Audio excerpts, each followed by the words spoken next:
Welcome to One-on-One with Expert Flyer. I'm your host, Lisa Caslin, and today we're talking about air travelers' greatest frustration, interminable flight delays and cancellations. And we've asked Julian Kheel, who's an air travel expert for the Points Guy, to come on and share some strategies for getting your trip back on track. How you doing, Julian? I'm doing great, Lisa. Thank you so much for having me. Absolutely. So, we're approaching summer travel season, and with more people flying, summer kind of ranks highest for flight delays and cancellations. Is there anything that travelers can really do to prepare or to mitigate this situation? Absolutely. So, as you said, this is the summer season coming up. It's a tough time to travel because everybody's traveling in the summer. Planes are full, tempers are short. So there are two rules you want to follow. The first one is obvious. You need to be patient. You need to make sure that you've left enough time, a little extra time at the airport, getting to the hotel, all of those steps. You don't want to be rushed because when you're rushed, there's no margin for error when you have a problem with your flight or hotel. The other point, though, is that you want to be proactive so that if you do hit a problem where you have a delay or a cancellation, you can tell the airline or hotel what you want. Rather than letting them tell you how they're going to help you, you tell them how they're going to help you. Excellent. So once your flight has officially been canceled, what's the first thing you should do? Because everybody's going to be scrambling, right? So exactly. To kind of get ahead, right, of the chaos, what should you do first? So when your flight is canceled, for most people, what do they see? They're at the airport, their flight is canceled.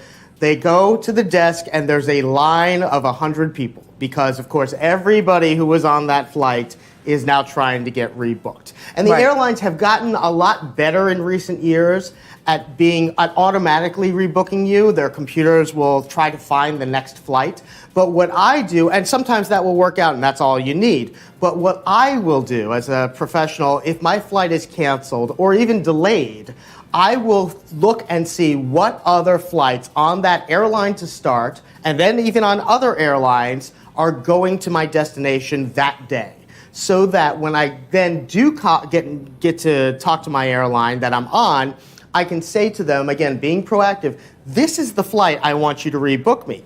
And if there's a flight, and if they don't have a flight on their airline that will work for me, then I'm going to ask them to rebook me on another airline, which they can do if that's the best option. Agents are authorized to do that in a number of circumstances. So again, the first thing I'm going to do is find that information that I need. What is it that I want? How is it I want to get there? What flight do I want to be on? They can always say no, but you want to start off with the best solution so that then if you have to negotiate with them, you at least are starting from where you really want it, what you really want.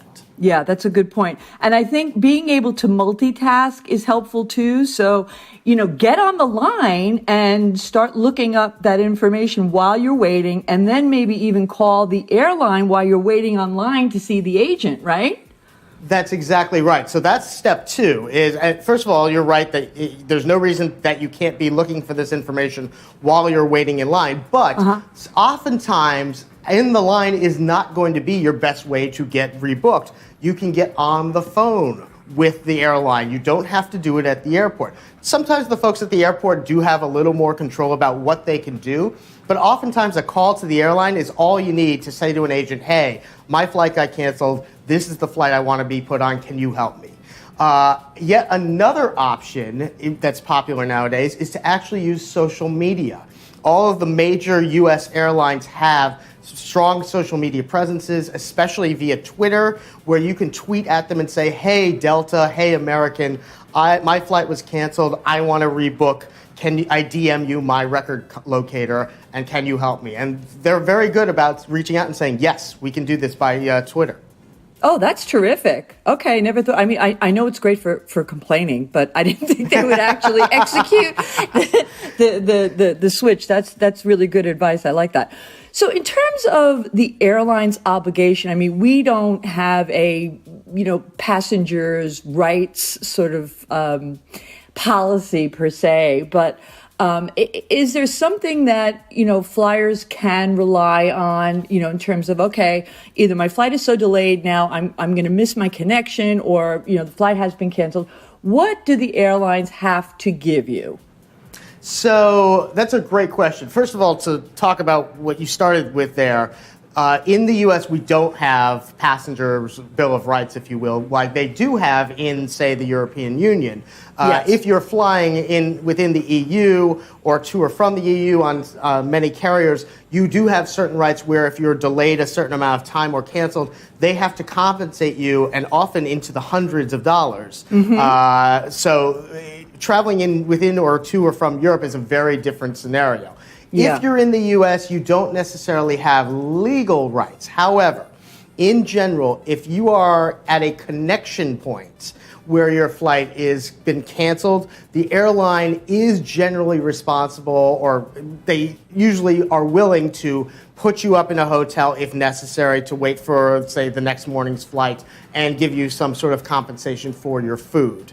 That's if you're at a connection point. However, if you haven't left your haven't left your origin yet, it's a different story. They don't have to do that. They can say, sorry, go back to wherever, go back home or wherever it might be, and come and see us again tomorrow. So you don't really, you have more rights, if you will. Not rights, they're not rights because they're not legally bound to do so. But you're more likely to get assistance at an intermediate connection city than you are before you've started your trip.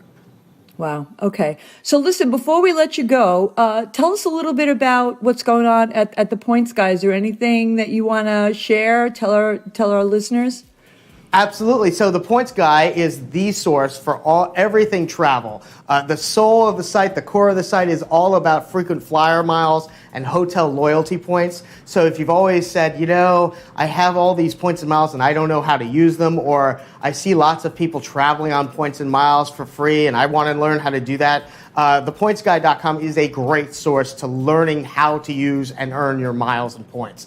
On top of that, we cover a lot of different travel news, everything from aviation news down to the day-to-day happenings that are going on in the industry.